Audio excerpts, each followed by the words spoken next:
In the stillness of a prison hallway, the faint sound of a ticking clock was the only noise that broke the heavy silence. Michael Perry stood, waiting for what was coming next.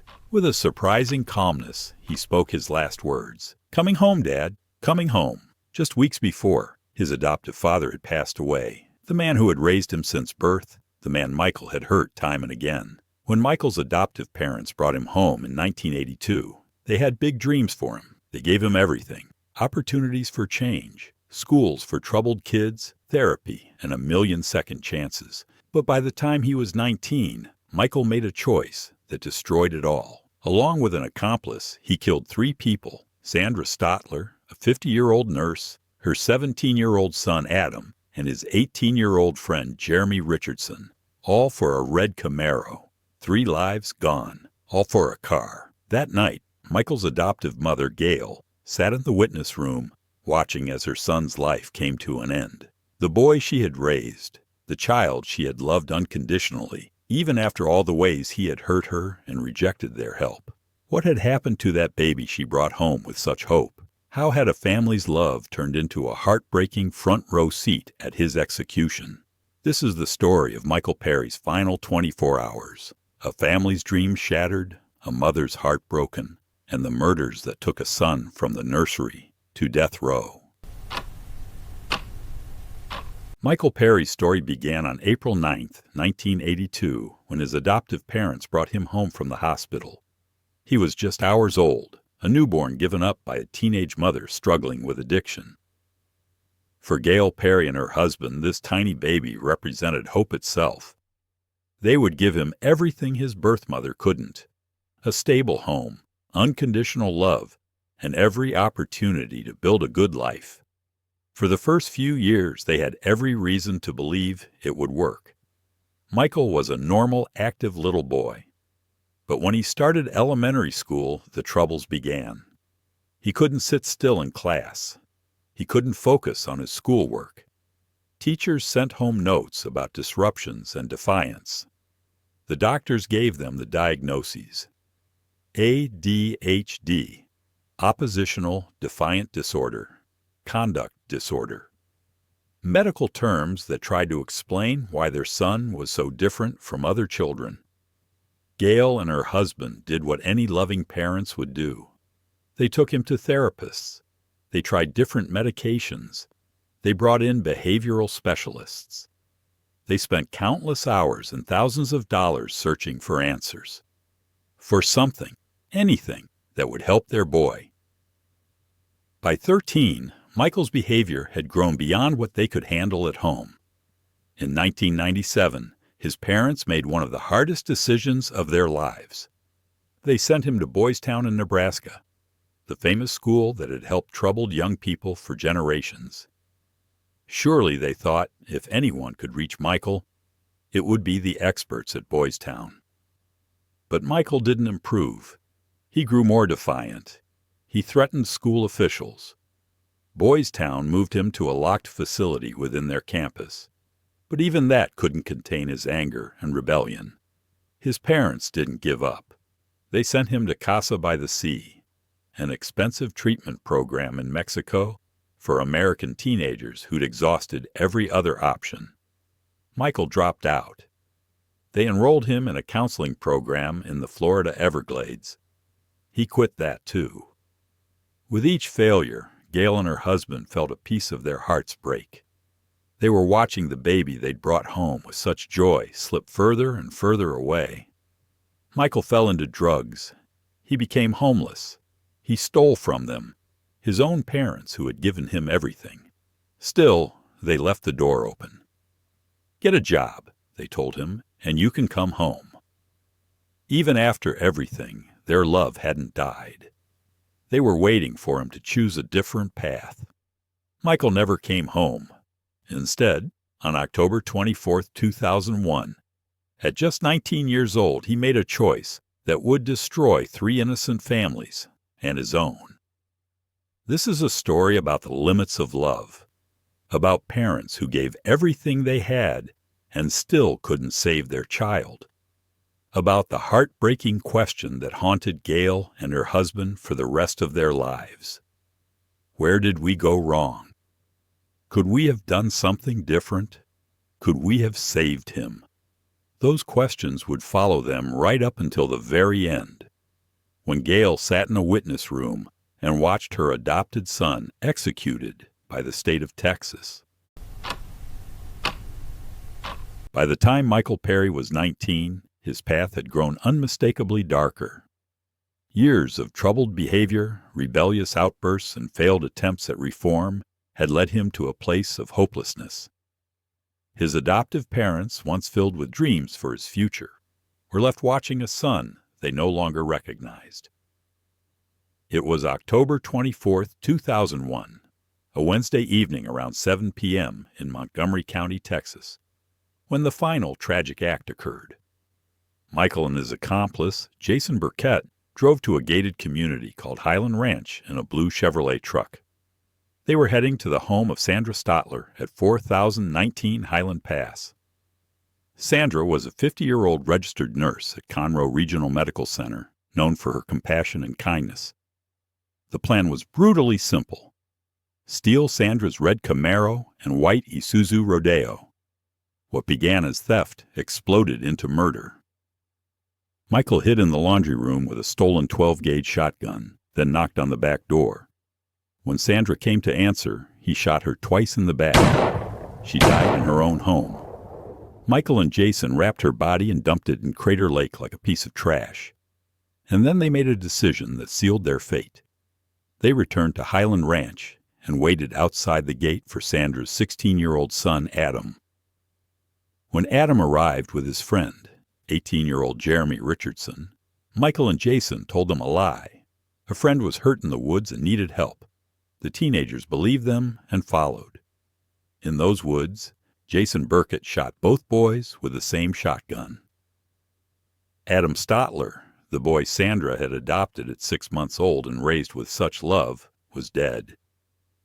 Jeremy Richardson, who had recently moved in with the Stotler family because he needed a place, was dead. 3 innocent people, murdered so Michael and his friend could steal 2 cars. How did police catch them? Michael made a critical mistake. For 3 days, he drove around in the victims' stolen vehicles. On October 30th, a sheriff's deputy spotted the white rodeo at a truck stop. When police tried to stop them, Michael and Jason fled in a high-speed chase.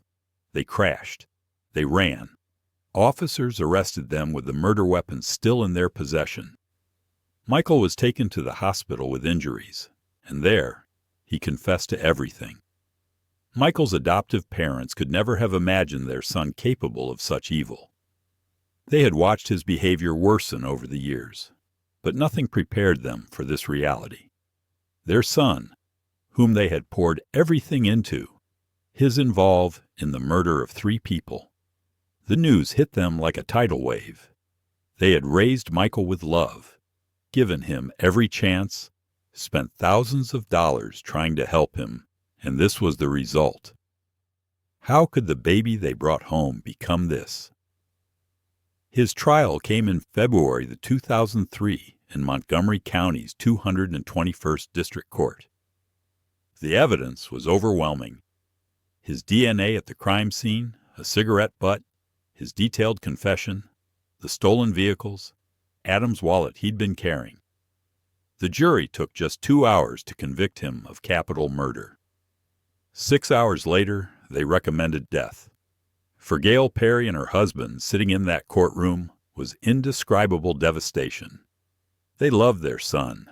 They couldn't stop loving him. But the man in the defendant's chair was no longer the child they had raised.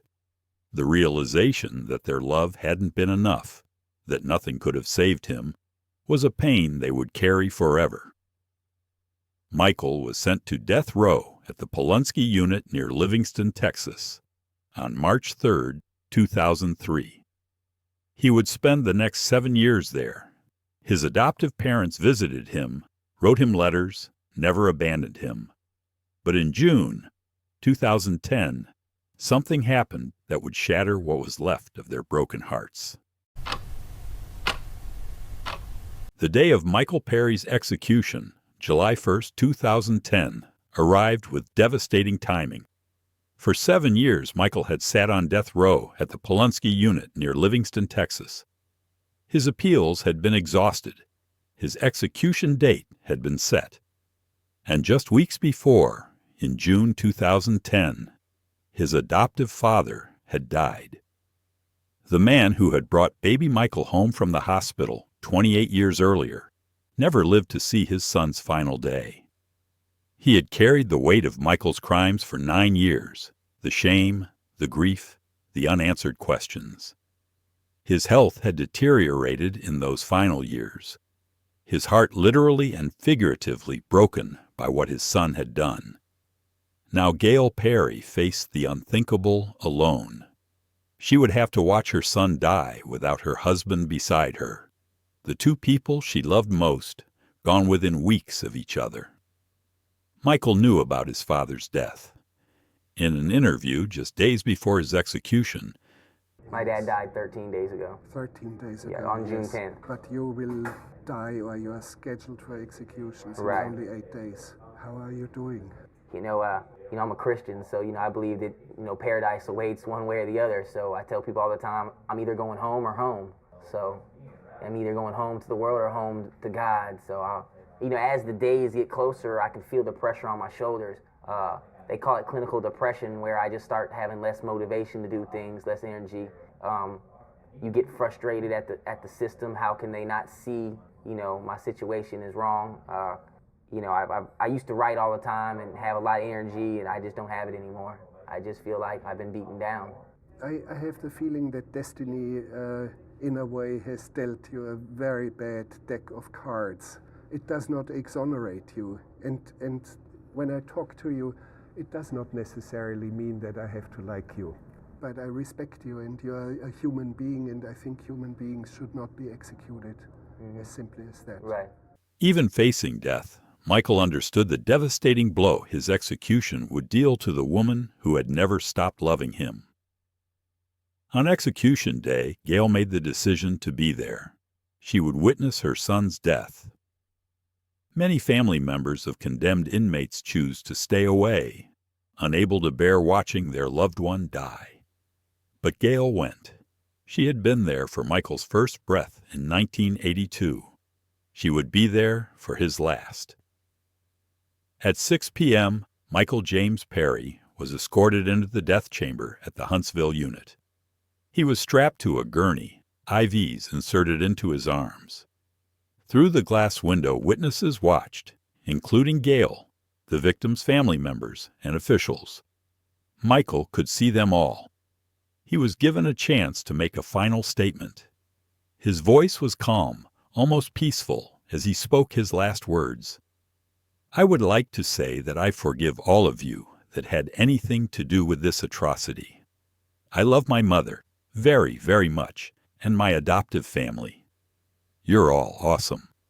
All right, coming home, Dad? Coming home?" Those 5 words, "Coming home, Dad, coming home," were Michael's final gift to the man who had raised him. The father who had just died weeks earlier, heartbroken. In his last breath, Michael was still that little boy, reaching for his dad. At 6:17 p.m., the lethal injection began. 3 drugs flowed through the IVs: sodium thiopental to render him unconscious, pancuronium bromide to paralyze his muscles, and potassium chloride to stop his heart. Michael took several deep breaths. His eyes closed. Within minutes, he was gone. Michael James Perry was pronounced dead at 6:17 p.m. on July 1, 2010. He was 28 years old. Through the glass, Gayle didn't look away. She had been there for his first breath. She would be there for his last. That's what mothers do, even when their hearts are shattered beyond repair. The moment was unspeakable. The baby she had held with such joy and hope was gone. The son she had fought so hard to save, through therapy, reform schools, countless second chances, was dead. All the love they had poured into him hadn't been enough to prevent this ending. She had lost her husband just weeks earlier. Now she had lost her son.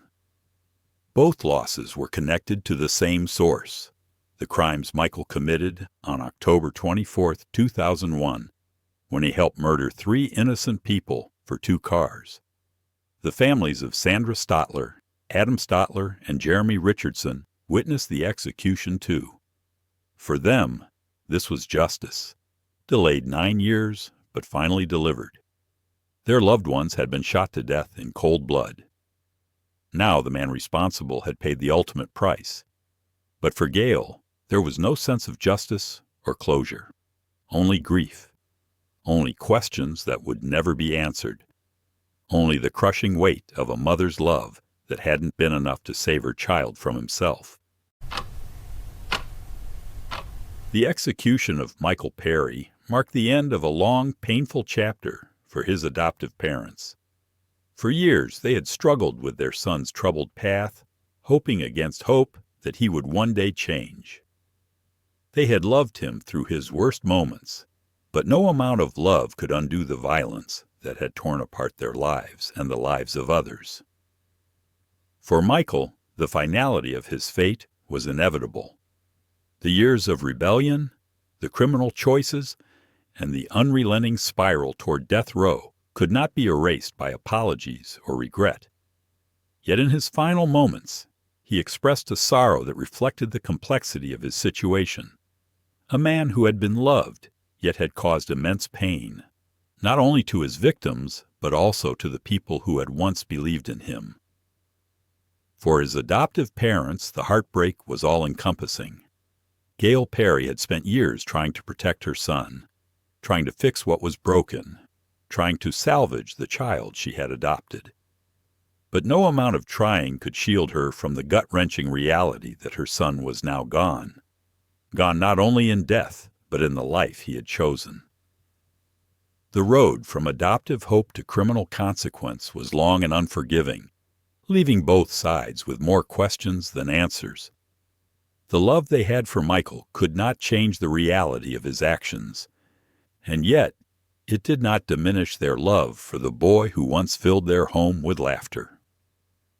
The story of Michael Perry is one of tragedy, yes, but it is also a story of unwavering love. Adoption, as many families know, is a complex journey, a journey that does not come with guarantees. Michael's adoptive parents showed what many would consider the ultimate form of love. They loved a child, raised him with hope, and when that hope turned to despair, they did not turn their backs. They stayed with him, even in the darkest hour. What does this story say about the power of family, about the limitations of love? Can one person's life really be changed by the love of another, or are some paths simply too far gone? These are the questions that linger long after the final moments. For Michael's adoptive parents, the journey ended in an execution chamber, but for them, the pain of what had happened will never truly end. They have lost their son, not only to death, but to a future that never materialized, a future that was promised but never fulfilled. The cost of their love and the consequences of his actions will follow them forever. Michael Perry's story raises questions that millions of adoptive families wrestle with privately. And you're not alone in thinking about this. In 2023, a Reddit thread received over 47,000 comments from adoptive parents sharing similar fears, some with heartbreaking outcomes, others with stories of hope and healing. One mother wrote, "I gave him everything, and he still chose violence. Do I blame myself? Every single day." Another responded, "My adopted daughter struggled for years, but therapy and patience saved her life. Love isn't always enough, but it's always necessary." These conversations matter because adoption is complex. It's not a Hallmark movie. It's real families facing real challenges, behavioral issues, attachment disorders, trauma from early childhood, and the painful question, what if love isn't enough? So I want to open this up to you. Have you adopted a child? Are you raising an adopted child right now? What's been the hardest part that no one warned you about? Or maybe you were adopted yourself. What do you wish your adoptive parents had known or done differently? And if you're considering adoption, but something's holding you back, fear, uncertainty, stories like Michael's, talk about it here. This community has wisdom to share. Your story could be the one that helps another parent feel less alone, or gives someone the courage to adopt, or helps an adoptive family recognize warning signs before it's too late. Drop your thoughts in the comments. I read every single one, and so does this community. And if this story made you think differently about adoption, crime, or the limits of parental love, hit that like button. Share this video with someone who needs to see it, maybe a family member considering adoption, or a friend who's struggling with a troubled child. Subscribe to Crime Pods because we're going deep into more stories like this. Cases where families faced impossible choices, where love collided with tragedy, and where the justice system intersected with broken homes. These are the conversations nobody wants to have, but everybody needs to hear. I'll see you in the next execution countdown. Until then, thank you for being part of this discussion